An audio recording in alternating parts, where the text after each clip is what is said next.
This podcast is not suitable for work. If you're under the age of 18, kindly and with all due respect, get the fuck out. I mean it. Go on. Bye-bye. See you later. This isn't for you. Nope. America has a strange relationship with sex. We're obsessed with it, but it terrifies us. We censor it because it's constantly being shoved down our throats. But our dirty little secret is we like things shoved down our throats, especially when we're in bondage, or we're wearing leather, or being slapped around a little bit. And, oh, God. I'm Sunny Megatron. Join Ken Melvoin-berg and I as we explore, dissect, and demystify American sex. Life, liberty, and the pursuit of happiness. American Sex with Ken Melvoin-berg and Sunny Megatron. Ken, guess what? What? People love us. Aw, who? A lot of people. 71 people on iTunes gave us 5-star reviews. That's not enough. Everybody go to iTunes if you haven't gone there already and review us, and we're going to show you why. So yeah, here's like how you should write your review. For instance, I'm listening now to the latest episode, and as always, laughing. The exploration of the human experience through life and sex are fundamentally brilliant. Their show comes write it like Barbara Walters. Their show comes across as a twisted degree of madness and genius. Sunny is fun and captivating. I'm fun and captivating, Ken. Do you think I'm fun and You're giving me a face like... I'm not giving you a face. The cat is meowing. Okay. The cat thinks I'm fun and captivating, too. That's why she's meowing. But Ken... What? You are funny. And as someone with a soft spot for older daddy doms, you're sexy as hell. Aww.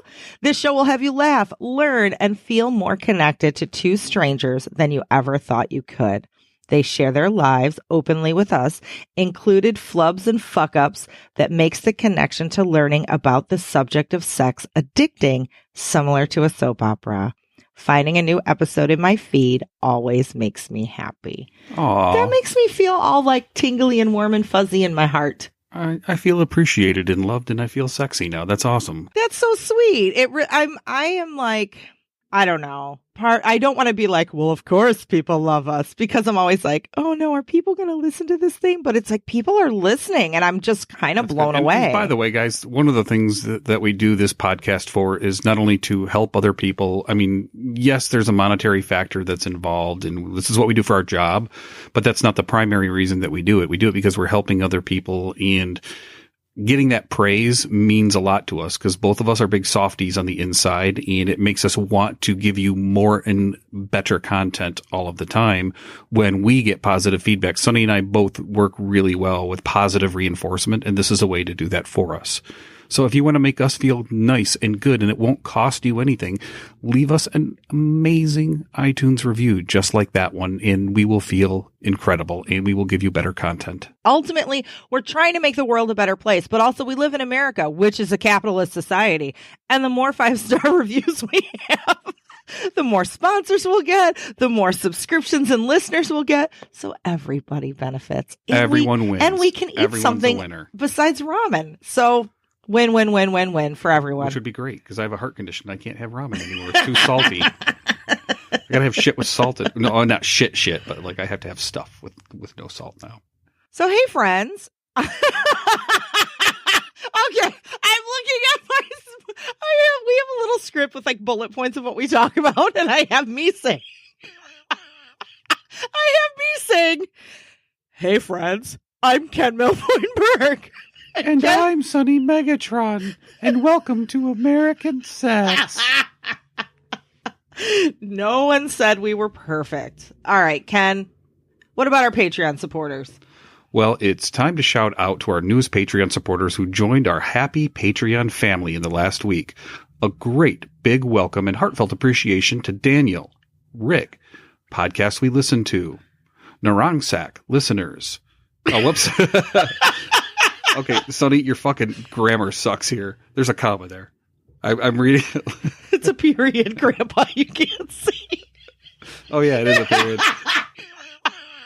Listeners, you too can hop on over to the patreon.com/American Sex to hear our guest bonus stories, and many of them are free.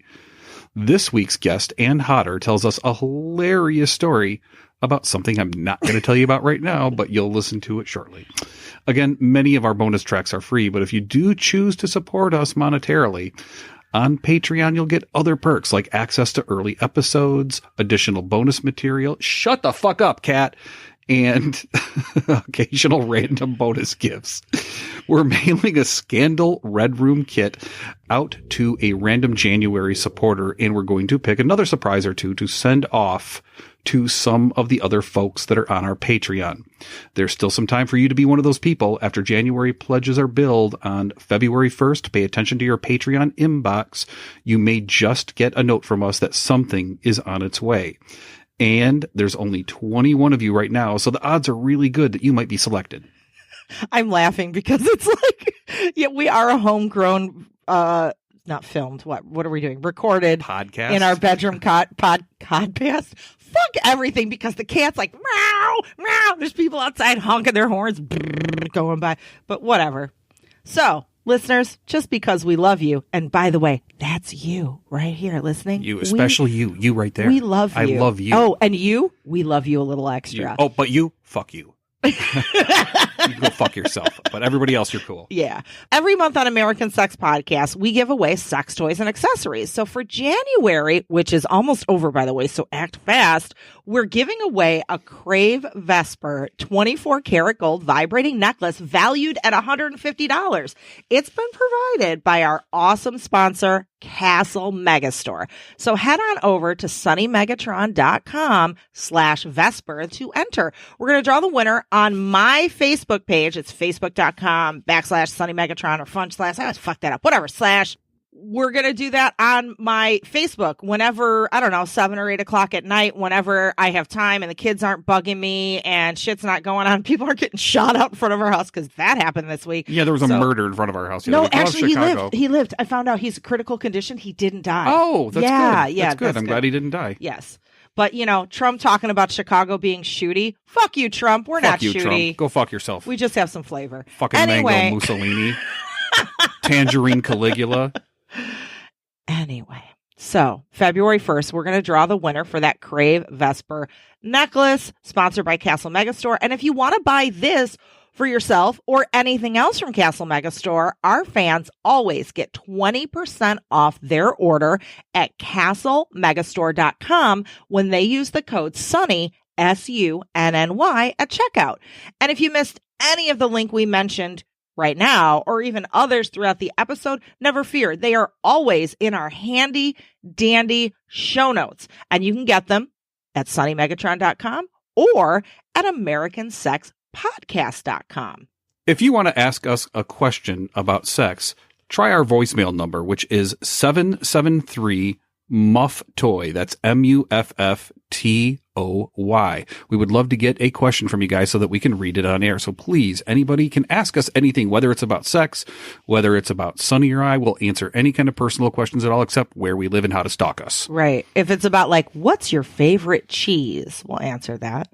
What is your favorite cheese, Ken? I think I know, but I'm doing it for the listeners. No, I want you to say what it is, and I will confirm or deny. It's smoked Gouda, Mr. You Husband. are correct. You would win at the Newlywed Game. That is correct. It is smoked Gouda. So, what's my favorite cheese? This is going to be a hard one. I don't think you're going to get it. It's one of two things, which is either dill Havarti or blue cheese. Port Salut. What? Yeah. You never buy Port Salut. Because I don't know where to buy it. Only Uncle George brings it over, and it's like, oh, Uncle George is bringing the sacred cheese. How am I supposed to know that if you've never told me? I'm telling you. I'm looking at what you eat. Like, you eat dill Havarti, you eat blue cheese. Shut the fuck up, Cat. I eat what I can get easily and cheaply at Aldi, and then I let Uncle George come and bring the fancy stuff when he comes to visit. So, yeah, that's the cheese I like. But I wonder what kind of cheese our guest Ann Hodder likes.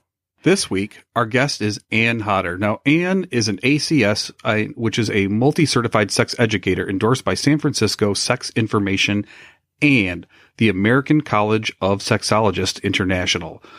A cum laude graduate of the Roy H. Park School of Communications at Ithaca College, Ann's journalism and sociology background led her to work as a journalist focusing on sexuality and the adult industry before being professionally trained in accurate and inclusive sex education. Anne received her first certification and endorsement by the renowned San Francisco Sex Information Program and continued her training via the American College of Sexologists International and Planned Parenthood Los Angeles school-based sex education program, where she honed a special skill for working with adolescents. She boasts a unique understanding of age-appropriate education, high school sex ed, critical thinking, and trauma sensitivity, and most recently, Anne has brought her teaching style into the addiction treatment and mental health communities. Anne provides accurate and accessible sexual health information and healthy relationship tools with a special focus on inclusivity, shame reduction, and effective communication skills, and with a friendly and non-judgmental approach. Anne helps clients of all kinds heal, grow, and be their most authentic selves. I really enjoyed our conversation with Anne, and listeners, you're going to get a lot out of this from, how to be a better person, how to own your shit, how to communicate better sexually, how to deal with addiction, and not just addiction, but sex addiction. Is that a real thing? We talk about it. And then I think one of my favorite parts of the conversation was bridging the logical and the spiritual woo to a place where everyone can appreciate it. So yeah, that was a really interesting thing. And we learned a lot about Anne's husband, Nathaniel. Yes. We talk more about Nathaniel than we do about Anne, which is kind of ironic. So without further ado, we'll just let you listen to it. Here's Anne Hodder. Hi, Anne Hodder. Hi, Anne. Oh, hey. Hey, otherwise known, and we were talking about this, or a long time ago, otherwise known as Barbie Davenport. Barbie Davenport. Now, the odd thing was, I knew who Barbie Davenport was, and I've known, of course, Anne Hodder for years, but I didn't know that they were the same person until like a week ago. I feel like a fucking idiot. Oh, no. I love that. I think that it's adorable, and I think that you should just give yourself a hug, because it has been years since I've had a conversation with someone that went along the lines of, wait a minute, you're Barbie?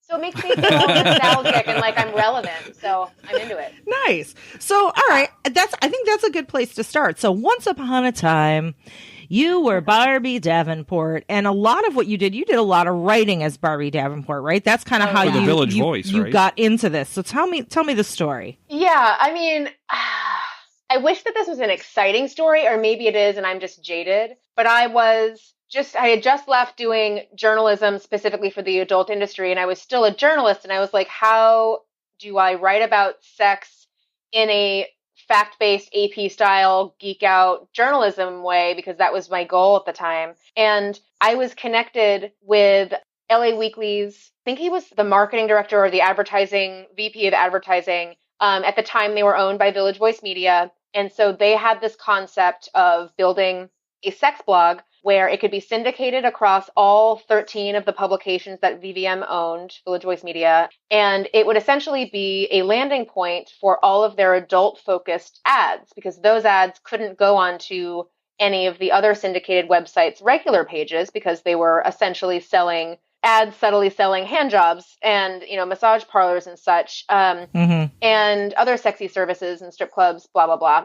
And so since everyone clutched their pearls about services like that, they needed to find a completely separate place for them to live. And so they were like, Anne, why don't you run the website? We don't even give a fuck what you write about. And we're just going to fill it with the ads that we need to fill it with. And I was like, okay. And so I became the web editor for something called After Dark LA. And it was going to start in Los Angeles, and then there was going to be After Dark San Francisco and After Dark Houston and all of the other things. And I was just given carte blanche. And so thank God I had some level of ethics and training, because I could have totally fucked it up. Honestly. Yeah, you could have, but I know you. You're smart. I'm glad you didn't. Thank you. Me too. I mean, it would have been such a bummer if I had fucked that up. But I just I started doing it, and I had already had Barbie Davenport as a pseudonym back in the adult industry journalism days. I had to have two different entities. If I was writing for the consumers, I would write as Barbie Davenport, and if I was writing as the industry professional, I was Ann Winter. That was my pseudonym at the time. So Barbie existed. Barbie had a couple of videos on a website called xfanz.com, XFANZ. I have no idea if that exists anymore. And the videos were, honestly, fucking great. Like, I just came alive on camera and was interviewing porn stars, and we had a great time. So I was like, why wouldn't I bring Barbie into the LA Weekly blog because we got to start somewhere. And as I started building the site, I was the only writer. I was given a small budget to have other people write as well. And long story short, this is actually a little side note story, which is kind of fun. At the same time as I was building After Dark LA, Village Voice Media in New York City decided to hire someone else to try I think it was like a Tumblr style blog that would essentially be a direct competition to AfterDarkLA.com. And I think unbeknownst to me and the editor they chose, I think they wanted to put us against each other to see who would win with the most traffic. God, I hate it when they do that. Like, what a dick move. It was such bullshit. Well, here's what we did with the dick move, because we're two very smart fucking, cis women who know how to like work the, system. It was obviously a bunch of just white cis men who were like, let's see what these girls do with sex on the internet. Girl fight. Yeah, basically, such bullshit.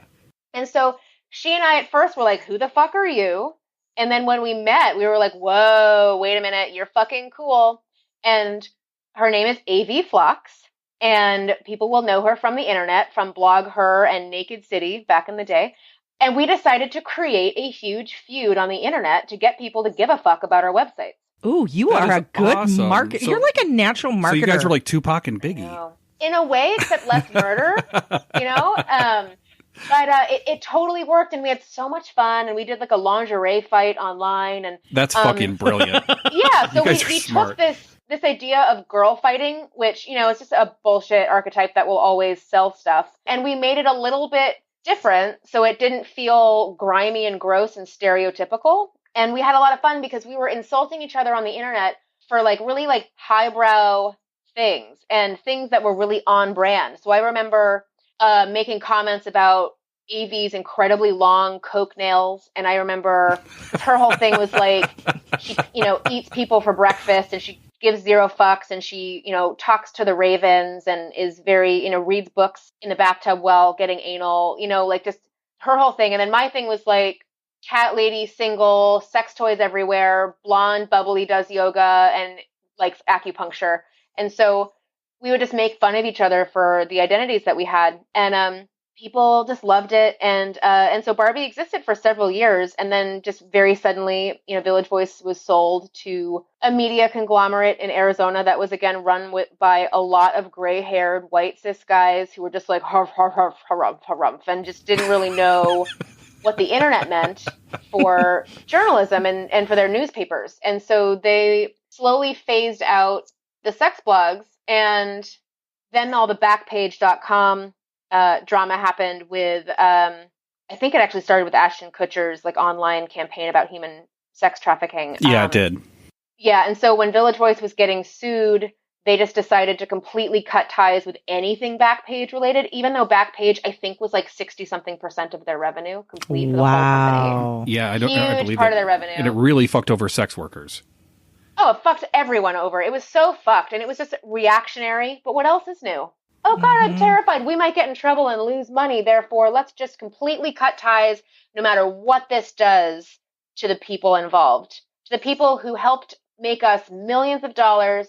We're just going to pretend you never existed because now we're scared and we don't want our shareholders to get mad at us. Now, I have a question. Is LA Weekly the same like media outlet that just fired all of their independent writers recently? Because we had a ton of friends that worked for them in a lot of different capacities, and they're all like scrambling to find jobs now because they dicked over the little guys one more time. Yeah, a bunch of shady shit happened. And I actually, I checked in with one of the few staff members who was kept on. I don't know if he's still there, but he kind of like posted something rogue on LAweekly.com when it happened. LA Weekly was sold once again to a company that secretly had some kind of conservative political ties, but didn't disclose it. And I might not be saying the story correctly or accurately, so I encourage listeners to go on the internet and just use that whole Google search engine thing that I've heard about. But basically everyone was like, who the fuck are the new owners? What does this mean for LA Weekly's political bent and their activism and the subjects that they cover? Does this mean this is going to be used as a bullshit mouthpiece, to spread political agendas? Like, there's a lot of fear. But yes, once again, it's this idea of like, it's not making enough money. We need to sell. Then they sell it to the highest bidder. And then the highest bidder doesn't quite know what they're working with. Like they were incredibly tone deaf when they put out statements about who they were and what their plans were. They didn't really understand. I think there was some issue, like they didn't even know that we call ourselves Los Angelinos. Oh, there was Jesus. just some tone deaf, like, who are you? Like, what planet did you roll in from? And couldn't you have researched a little before you started doing public statements? Oh, God. Well, hi, LA skis. We're your new bosses. No, seriously, like, all right, cool. We're like the cool guys. And don't worry, nothing's going to change, except things are going to change. We're just not going to tell you about it. And it was such chaos for a little while. And it's just sad. LA Weekly, as with OC Weekly and other weekly papers, a huge, historic, iconic fixture in Los Angeles' culture, partly because the back pages of LAweekly.com were a safer zone for sex workers and people who service providers that were less conventional than the mainstream. They had a place to advertise and gain clientele and keep communication. And it was safe and allowed and legal. And LA Weekly knew how to manage it. They had a separate sales staff specifically for sex workers, service providers in that realm. They knew how to sell it. They knew how to care for their clients. Two really kind older men. And so all that, just went out the window. And I actually don't know what's happening with it now. And it's not my circus or my monkeys. So I don't know how much I care to know. Yeah. Kind of just sad. It really is. It really is. From what I understand, I think it's pretty much just dissolved and nobody's doing anything. Well, I mean, but I don't understand why somebody would buy a property and then just get rid of the staff unless they're trying to do what, companies like Babe.net, for example, which is funded by Rupert Murdoch, is trying to get essentially free interns to work for it and utilize their talent. Not surprising. Work for free. You'll get great advertising. Right. Look at the exposure. Look at the We exposure. could pay rent. Right. We could deposit exposure at the bank. I'd be fine with it. But I'd my be landlord, rich. as of like, today, yeah. She does not accept exposure every month, so people can go fuck off with their exposure. Yeah, and anybody who's self-employed out there who is listening to this, if anybody offers you exposure or an intern job instead of actual money, think about what it is that you can buy your groceries with and pay your electric bill with, because you cannot do it with exposure, with any sort of publicity. There's nothing that you can do to, capitalize that and turn it into actual cash money that you can eat. Mm-hmm. So Totally. you with your fuck you pay me basically shows that you're pretty smart and savvy. And so then after Barbie Davenport, you got into sex education in one path, I guess. Mm-hmm. And then also working with manufacturers and toy companies sort of on another path at the same time. Do I have that right? Kind of. So it was interesting. At the same time as the LA Weekly stuff was happening, I actually started my PR and marketing company totally accidentally. And so I was running, it's called Hodder Media. And it basically just came about because when I left the magazine, I had started the sex toy division of that company. Whether or not they would give me credit, I don't know. Doesn't really matter. But while I was working there, I became friends with everyone in the sex toy industry. And so when they heard that I left the magazine, they were like, holy fucking shit, can you help me with everything? And I was like, I guess. You were like, yes, I can. If you pay me. I was confused when we first met you because you wore so many different hats. I remember the first time I met you in person, I want to say it was like at AVN 2012 or 2011 or something like that. Then the second time was at the Sexual Health Expo in Phoenix, where you were doing PR and social media, right? Actually, no, I have not been involved with the Sexual Health Expo at all, partly because they are run. Oh, you're all good. They're run by XBiz, and XBiz, I actually don't have any professional ties with them. I provide them content and I make them money because my clients advertise with them, but I have never been asked by them to work with them, which I'm really okay with. So you did all these things, and then there was this other chick that looked just like you named Barbie, and Ken was really confused. No. Yep. And now it all makes sense. Exactly. Now it is. Like my old man brain is my default setting is just wrong.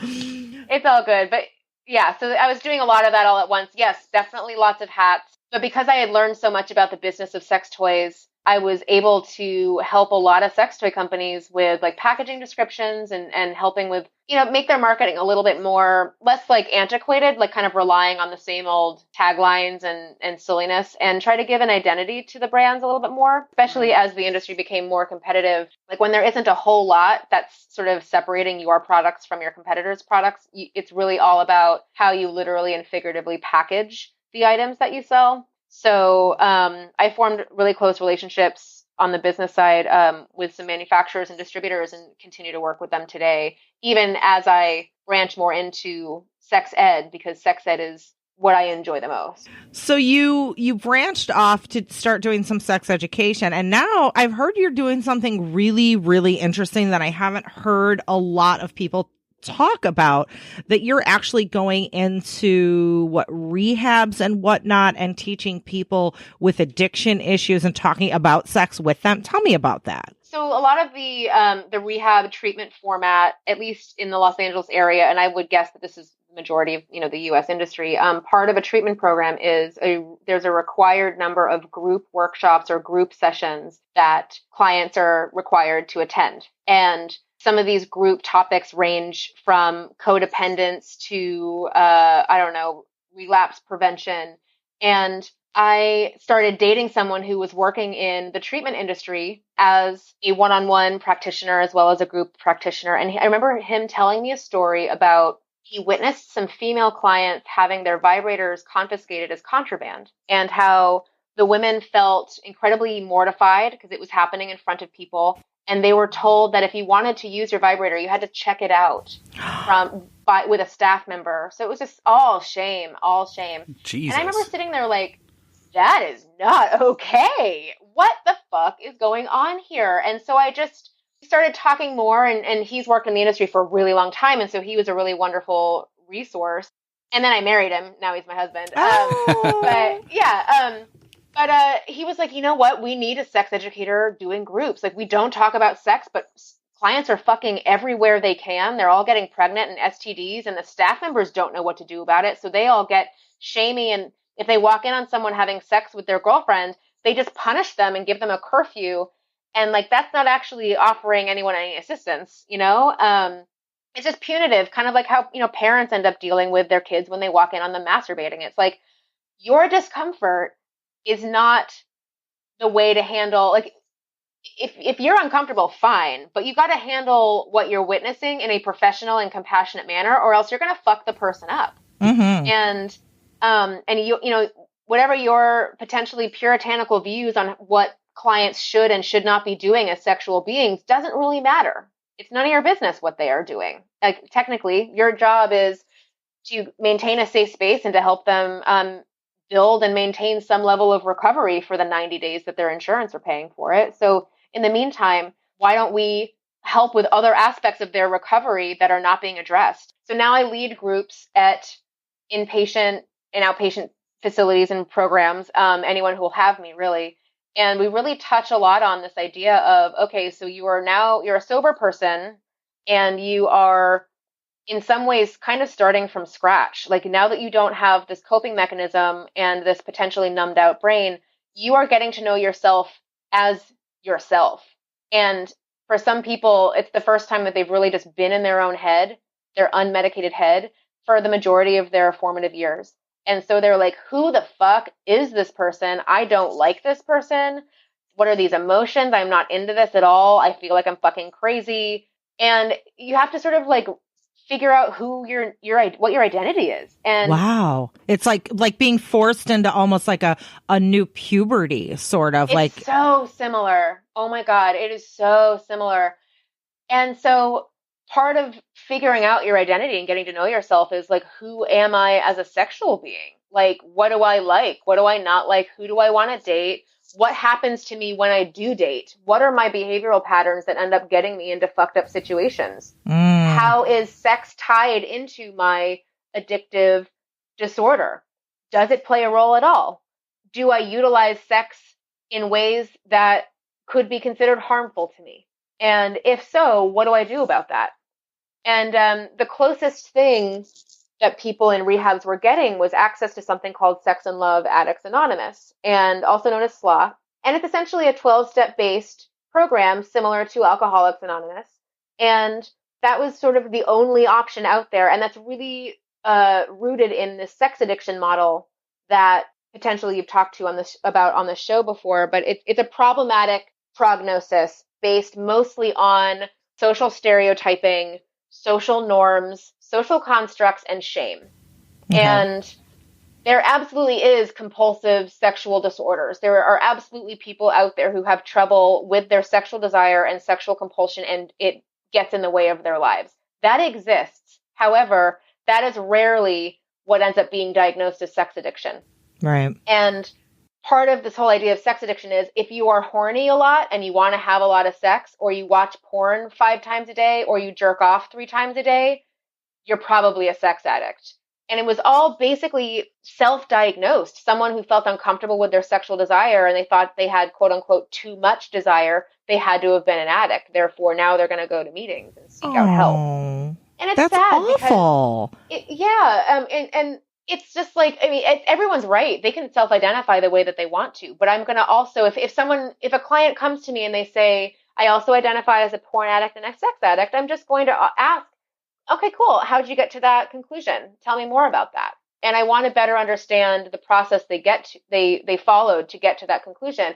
And I'm going to tell you, so far, and I've only been doing this for a couple of years, so obviously I'm a noob, but so far for me, 10 times out of 10, the person just decided that because they masturbate twice a day, or they really enjoy watching porn and rely on porn to get turned on, they've self-diagnosed as an addict. And so as a porn addict or a sex addict. So then they add that to their list of diagnoses. And it's just another thing for them to feel ashamed about. And at the same time, they're essentially diagnosing their sexual identity as some kind of disorder. Wow. But because there's no baseline for them to follow, they just think, well, if I'm masturbating 3 times a day, there must be something wrong with me. What I would rather them get to is, I'm masturbating 3 times a day. Why? What does masturbation offer me? Does it get in the way of me getting my bills paid, going to work and having relationships and living a life? If yes, cool, let's work on that. That could be compulsive. If not, maybe this is who you are. Right. And is that a problem for you? And let's break down why this is something you're unsettled about. Because it's possible the reason why you think you're bad and wrong is because someone told you once, or you read about it in a magazine, or you heard about it from someone else and it was based on some kind of socially constructed definition of normal. So why don't we then get to know yourself more, and then let's work on your own definition of normal, and then root yourself in that. Now, I have a question for you, because I definitely believe in compulsion disorders, but the word sex addiction, I have a problem with, just because that automatically brings up pictures of people like Harvey Weinstein that use it as a catch-all excuse for ill behavior, as opposed to somebody who has a difficulty maintaining relationships or a job due to excessive compulsive behavior of any sort. Do you think that this is simply like a compulsion disorder, or is there actually such a thing specifically as sex addiction? I wish that I could say a very clean yes or no. The way that we see sex addiction in our culture, it doesn't exist. The DSM does not consider it an actual disorder. And what's the DSM for listeners? It's a Diagnostic Statistical Manual of Mental Disorders. Yeah, it's the manual that therapists utilize in order to, essentially, it's like a list of categorized mental disorders that you can, if you want to sort of diagnose someone, you're like, well, these traits fall into this diagnosis. And if it's in the DSM, it means it exists and it's a thing that's supported by the diagnostic board, and like it's universally accepted as a thing. So the DSM does not consider sex addiction to be an actual diagnosis. And then the American Association of Sexuality Educators and Counselors, also known as ASECT, they also are very public about the fact that they do not support sex addiction as a thing or a diagnosis either. Because the way that our culture, like you said, Ken, the way that our culture utilizes the sex addiction diagnosis, it's really either a punishment, a shame tactic, or it's utilized as some sort of excuse in order to rescind and let go of any responsibility for harmful behavior. And so it's one of the most misdiagnosed mental disorders that I know of. But there absolutely is an issue with compulsive sex. And actually something David Lay, who is very vocal about the myth of sex addiction. That's I was going to bring his name up, actually. He just wrote something yesterday about compulsive sexual behavior disorder being considered a diagnosis. So it would be called compulsive sexual behavior disorder rather than sex addiction. But that's just changing names. It's like not...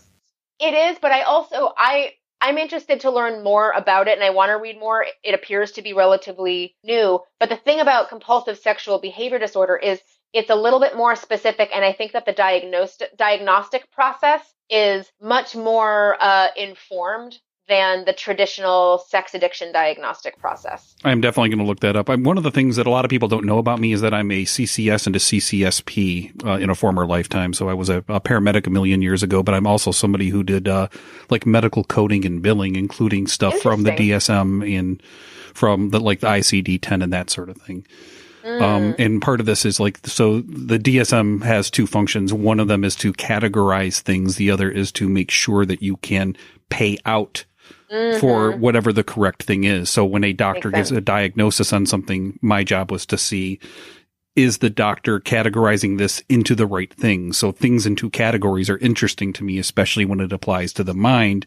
And even more so as a sex educator, how it applies to sex addiction or compulsive disorder. Or what was the term that David used? This is it's actually it's something called the International Classification of Disease. It's a coding manual. Okay. The ICD-11, they have now called it compulsive sexual behavior disorder. The main thing about, and again, I've only read a little bit about this because it was a day ago. I think the main difference is you can't self-identify as this. And the main thing with sex addiction is it's heavily dependent on people self-identifying as a sex addict in order to get help.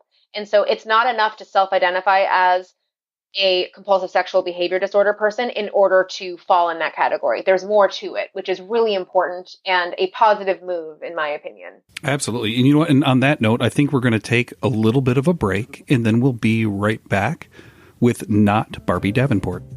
I know you're fancy, and I know you've been eyeing some of those luxury sex toys, haven't you, you frisky little fox? Well, I also know that you enjoy a good discount, don't you, dear?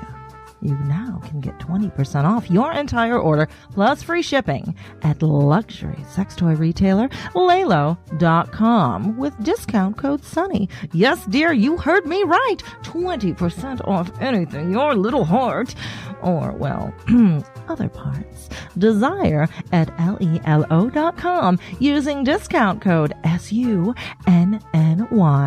Yes, dear, you can thank me later. Castle Megastore. Once you see their sex toys, you'll want more. I have no idea if Castle Megastore actually has a theme song, but I really dig Castle Megastore. So that's my gift to you, Castle, your very own theme song.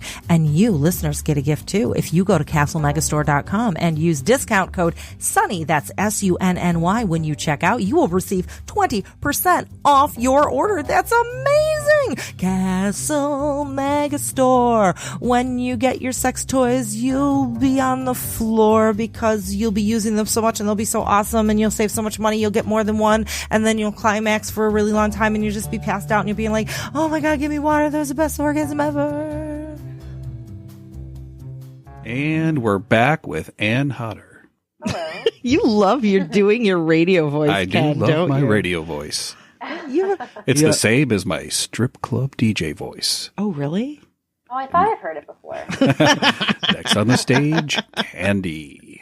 So we've been talking about the work that you do in rehab centers and sex addiction. Is it a thing? Is it not a thing? Now, there's something that you've been doing that is relatively new that I don't know much about and I'm really curious about. You've been doing these workshops quarterly with your husband called Own Your Shit workshops. Now, like I said, I'm not too familiar, but just the name, I'm like, oh yeah, people need that. I don't need that, but I'll go because everybody else needs it. So maybe I'm not owning my shit. So tell me. Well, you know, that's exactly the reason I loved the idea of this workshop, because it specifically talks about personal responsibility, and that's something that I'm huge on. So tell us about it.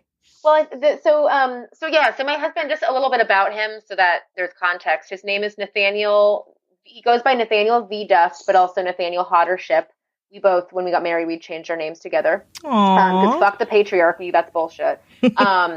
And he's been doing a breathwork modality for about 8+ years, and he does weekly, he runs something called Breathwork for Recovery, which is literally utilizing breathwork as an alternative to or a supplement to traditional 12-step recovery programs.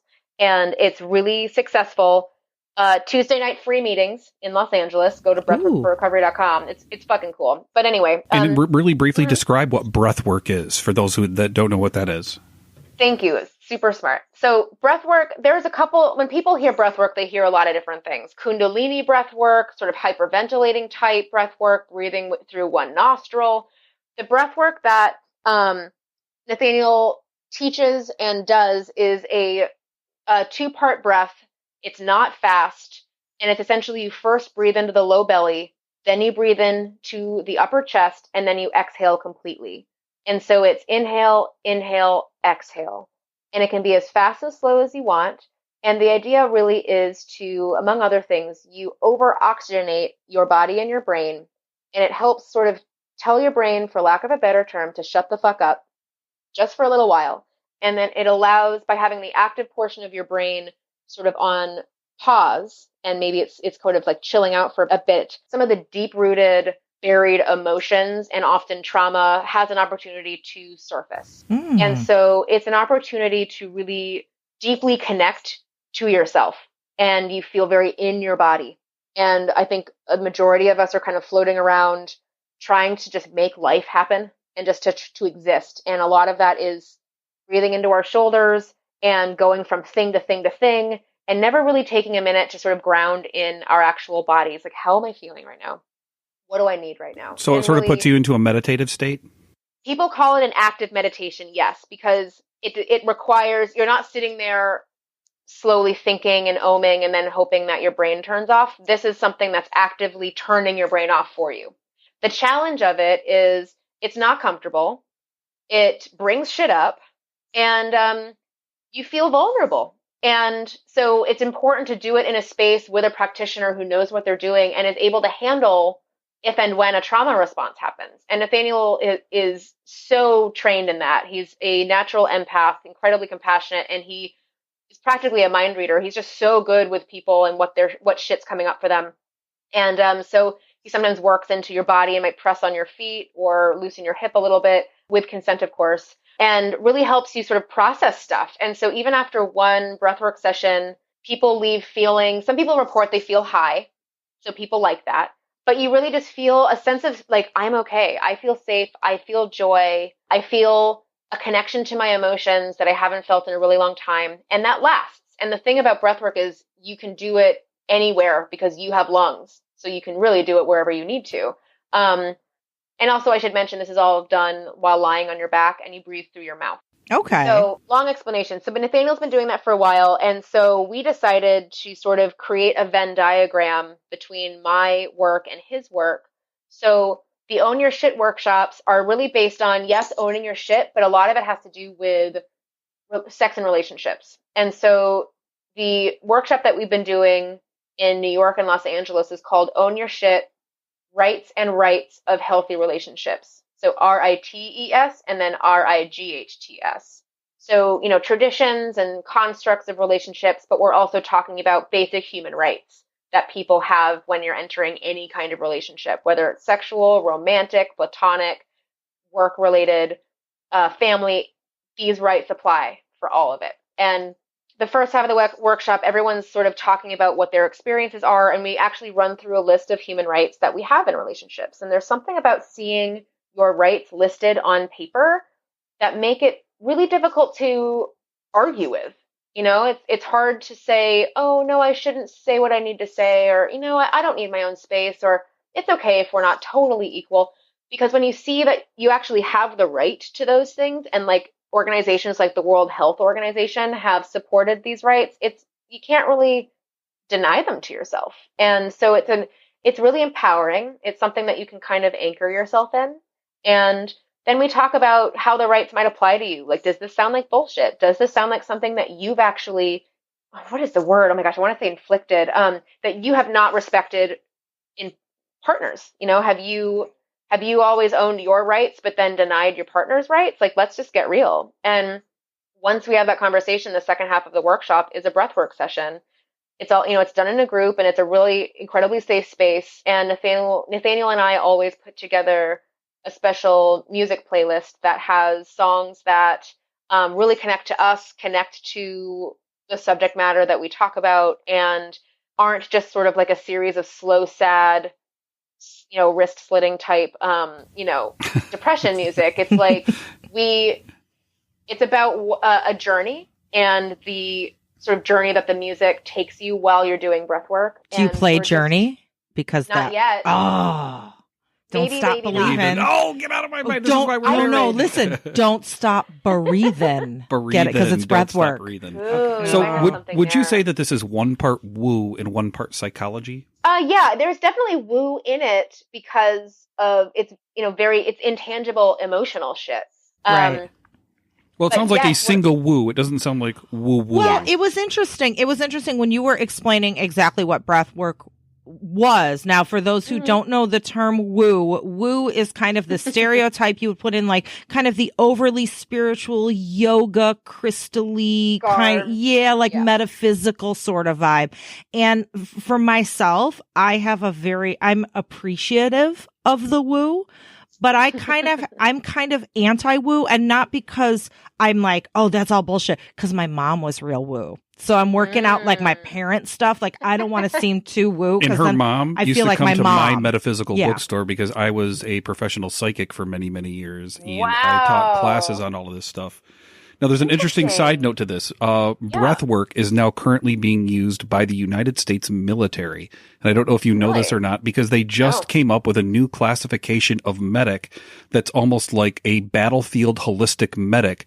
Because they're not using opioids anymore, what they're doing is they're putting some money into acupuncture, breathwork, aromatherapy, magnets, crystals, and they're actually supplying medics with this stuff so that they understand the overarching connection of how these things can help soldiers, particularly those with combat PTSD, so that they can do something to utilize it. And what they're finding was the traditional use of opioids just isn't working. It's making people addicted. And this actually not only has a function, they created an entirely new job in the military, which I just thought was fascinating as somebody who had been involved with this stuff before. Yeah. No, but when you were talking about the breath work and me being kind of anti-woo and I can't help it, I was like, and I honestly kind of, when I hear about breath, because I've never done breath work, to be honest with you.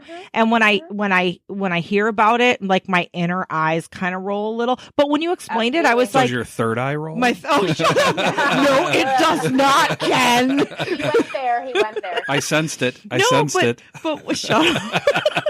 But when you were explaining it, I was like, oh my God, I totally get this. Like, this isn't woo woo hoo ha ha. It's like a single woo. That's what I was saying. Yeah, it's a single woo. It's not a woo woo. I get it. I'm on board with this. Well, I like here's this. The thing. That's the thing about, so breathwork can be as woo or non-woo as the practitioner makes it. So you will find people doing breathwork around the country that have just very different styles. And the thing that I always appreciated about Nathaniel, I love that like this entire episode is basically why Nathaniel's amazing. He's got a mohawk. He wears a 3-piece suit.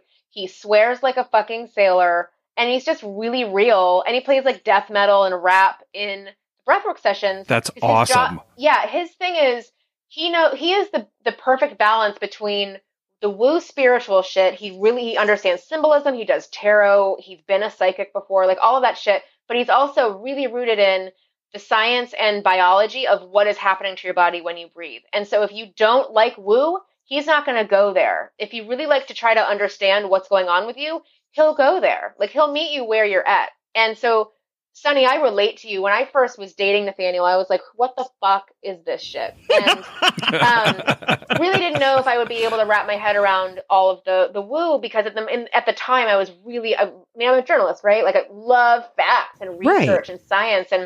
And so when I first started doing it, I really got to see how you can be a skeptic and a realist and still have an experience with breathwork. And if anything, have such a profound experience, that you can work through your own resistance.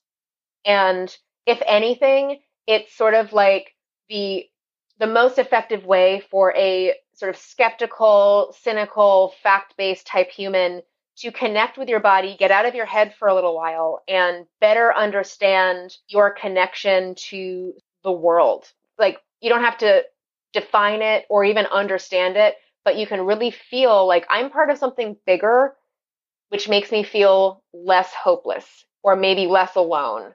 And for people who like understanding things and have a very active conscious brain like mine and potentially yours, it's a wonderful respite from constantly trying to understand and figure it out and wrap your head around things. And you can just be like, I don't need to understand. All I need at the moment is to feel this. Yeah. I like that. See, now I'm hoping our next trip to LA, we're in on a Tuesday and we have Tuesday night free. I will totally go do breathwork. I would actually love to do it. Yeah, you know what's interesting about this? It's based in science because you can, when you're doing breathwork, creative visualization, hypnosis, or you're even in an REM sleep state, you're approaching something called the delta theta state, where your brain waves reach a certain level where you're hyper focusing and hyper concentrating.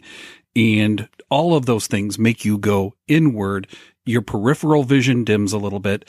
And no matter how you get there, no matter whether it's dreaming, whether it's breath work, whether it's hypnosis, it's all sort of achieving the same state that is rooted in science. And, you know, it's just a different journey in how you get to the same destination. So there is some science behind what he's doing. It's not like, it's not sorcery. Right. No, you're speaking my language because it's like I have this internal conundrum where I do like deep down. You still like Mercury retrogrades. Yeah, I still am like, it's Mercury retrograde. Deep down, I do believe in some of the woo, but I have this like, I think I have this mental block because of my mother. So I believe a lot of the woo is true, which I'm rhyming too. Oh God! I believe a lot of the woo is true, but we have to get there with science. I don't know. That's my song. I believe science can lead to the woo, you know? Yeah. So, wow. I feel really enlightened right now. So really quick for people listening, some incense and rub you with a magnet? I like incense. I don't know if you could rub me with a magnet though. That might be too much. What about a crystal? Can I bring my tiger's eye down and rub it on your chest? God. Put it on her third eye. It helps. But you know what? But if you have a moonstone, I'll give you a pass for some moonstone. Really? Yeah. Okay. So for people who are in the LA area on Tuesday nights, what is it again? What do they look up to find this? For that is it's a people who are in recovery for substance use disorder, any kind of compulsive behavior, trauma, PTSD. It's Tuesday nights. I believe it's at 7:15. But if you go to breathworkforrecovery.com, it should actually list all the information people need about what it is. The Tuesday nights are called the Recovery Circle. Mm-hmm. So you can read more about breathwork itself, and then you can read about the Recovery Circle and when it happens. So they start promptly at 7:30. Cool. And so where can I go if let's just pretend theoretically I might have some shit to own. Let's just pretend. I'm kidding. I do. We all have shit to own. We all do. Oh my God. We do. Where can I go or people go to own their shit? Right now, our next event probably will be in March. It'll be in Los Angeles. We are going to be doing it in San Diego in maybe 3 months. It's really about locking down the actual dates with the venues. But if you go to, actually, we can put the website in the show notes. Our event page is Own Your Shit minus the letter I, because it's a swear word. Own Your SHT at .splashthat.com. We use Splash That for our event ticketing because it has a low fee.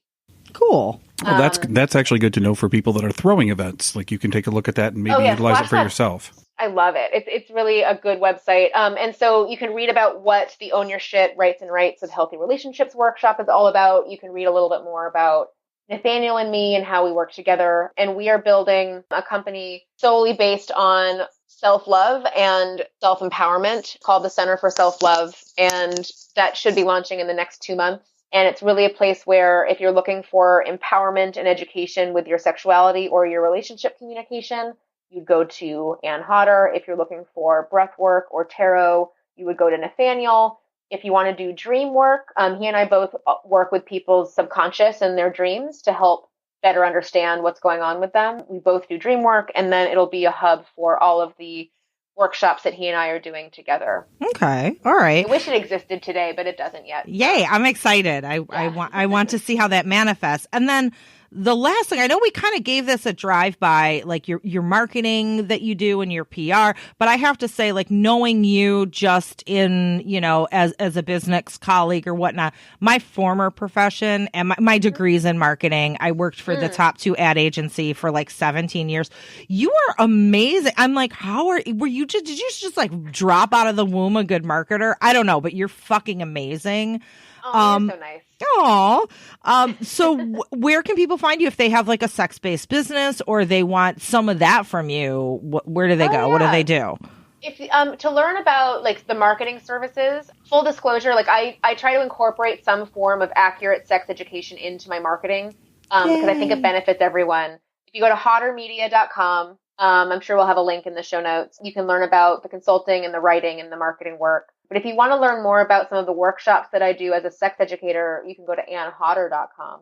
That'll list a little bit more about me, but it also has a list of some of my most popular workshops that people hire me for, including the Own Your Shit workshops. But there are also a couple of bachelorette party workshops that people go crazy for, mostly around oral sex, how to be a better oral sex giver. So people can look at all of that stuff at annhodder.com. So you know what? This is really funny because I think we spent 20 minutes talking about Barbie Davenport, 30 minutes talking about Nathaniel, and 2 minutes talking about Ann Hodder. The story of my fucking life, Ken. I love telling everyone about other people's shit and never about my own. Oh my God. But you know what? As I was listening to you, and I've thought this about you before, that like you have so many plates spinning and you do so many things and you do them all really well. And I'm just like, what? How the fuck can she do all that? I have a feeling you're Ann Hodder and you're Barbie Davenport, and you are 2 different people. Because that's how you're getting all this shit done. I want to get all woo-woo here. I am a Gemini, and so some people say that means that I'm sort of divided and, blah, blah, blah stuff. I don't know. I've always been, I will say, I sometimes don't know how I do it all. I am definitely a higher energy, high anxiety person. And I was always I grew up sort of like I need to always be doing something. If I'm not doing, then I am not close to success, and and as a result, I am not safe. And so I did spend the majority of my 20s hustling, just going fucking nuts with the business building and getting stuff done and being constantly worried and really like loading myself up with responsibility and burden. And when I turned 30, my body kind of shut down a little bit from like basically my organs were just like, fuck this shit. Like, this is dumb. I'm, piecing out. And I had to really do a lot of work about, okay, so yes, I like doing this stuff and I am good at it. What am I really getting out of it? What is the need here? And I learned that my identity was really rooted in the work that I did and who I was as a business person. And so as I sort of started doing more sex ed work and less industry work, I had to kind of go on a similar process that some of my recovery clients are going on, where it's just like, who am I actually? If I'm not doing marketing 24/7, then who am I? Ooh. And it's been a really interesting few years because I'm obviously a lot closer to who I really am deep down as an actual human and not just a worker. It's a nice place to be, but there's definitely, it's a foreign, strange place. But that whole experience of being like the bustler, doing all these things, look at all the spinning plates, has definitely got me where I am now, but it's not the greatest quality of life, at least for me. I thrived for a really long time and then stopped thriving kind of suddenly. Mm-hmm. So now I still do the spinning plate thing, but I have a new skill I have acquired where I'm able to sort of decide, like, is this worth my time and energy? And if it's not, then I don't need to do it. I don't need to take it on, and I don't need to be the one who does it. And I can let a colleague who's trying to do what I'm doing, I'll just let them do it because they'll handle it, and I'll be just as fine if not better, if I don't end up taking on that additional responsibility. So like you owned your own shit with yourself, kind of. Oh my gosh. I have done the whole reason why I am even in a healthy relationship, in a marriage. I was never going to get married. Like, fuck that. Like, what was the point? If I hadn't gone through what I went through now, got introduced to some of the woo-woo emo therapy stuff that Nathaniel was familiar with, I wouldn't be rooted in the foundation that I'm in now. And it was all owning my shit. And that's all I ever do. And it's not always easy, and I'm not always good at it. I'm probably not good at it, but like by doing it, you end up becoming closer to yourself, more connected with yourself. You connect with others. You're able to better identify other people who are on a similar page. You immediately start realizing, okay, this person doesn't own their shit. I'm not safe around this person.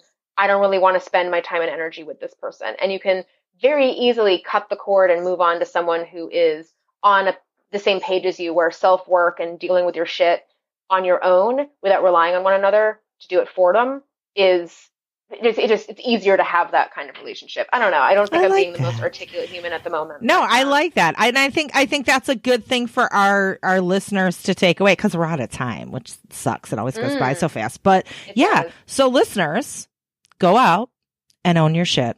Go be free, listeners. Yes? Totally. And if you need help, you know who to call, because it is not easy to do by yourself, but there are really amazing call Nathaniel. No. Yeah. You gotta do it like Ghostbusters. Call Ann and Nathaniel. Do. Call Ann. Yes. Call. Thank you. That's Ann. My God. I should have Nathaniel on your show next so he can talk about his stuff. Yeah. We need to have him come. No, we need to have him to talk about you. Yes, exactly. Exactly. All right. Well, thank you so much, Ann. Thank you so much, has been Ann. Great. Of course. Thank you. Bye. Bye. Thanks for listening to American Sex. To keep up with Ken and I, well, first make sure you watch our TV show, Sex with Sunny Megatron, on Showtime. Then visit sunnymegatron.com. There you can learn more about us, read our blog, peruse our workshop calendar, or hire us. For what? Well, either for private coaching, or to book us to teach at your event or university, or as sex and relationship writers for your publication. Oh, and don't forget, we're on social media too. I'm the super social one, so you can find me as Sunny Megatron on Twitter, Facebook, Instagram, my YouTube channel, and a bunch of other places. But if you want to get me on Snapchat, you got to look for Sunny_Megatron, and you can follow Ken on Twitter at @SideChicken. That's PSYCHICKEN.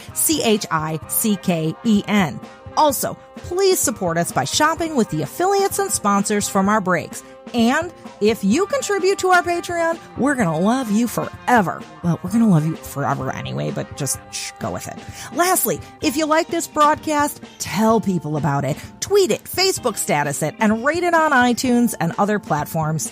Thanks, friends. We'll see you next week on American Sex.